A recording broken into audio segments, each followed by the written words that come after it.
అందరికీ నమస్తే. ఇదేంటంటే, ఇది మిరప మొక్కలేస్తాం గదా! ముందు మిరప నారనమాట.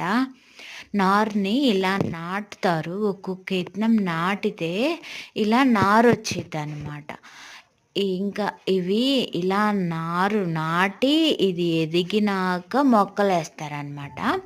ఎక్కువ మా సైడు మిరప మొక్కలు ఎక్కువేస్తారు. మిరప నారు. పచ్చిమిరపకాయలు ఎక్కువనమాట. ఇలా ఇలా చేయాలి. ఎంత కష్టం పడతారో లాస్ట్‌కి రేట్లుండవు మిరపకాయలకైతే. అంటే 10 కేజీలు 80 ఆ లెక్కెళ్ళింది నిరుడు. చాలా వరకు వదిలేసారనమాట. ఈ సంవత్సరం పాపం ఎన్ని బాధలు పడతారో రైతులు చూశారు. అక్కడ ఒక చోట ఎదిగింది, ఒక చోట ఎదగలేదు. కలుపు గూడా 4 సార్లు తీత్తారు. అయినా కలుపు మళ్ళీ ఉంది. కొన్ని చోట్ల పోయింది మొక్క వానలకి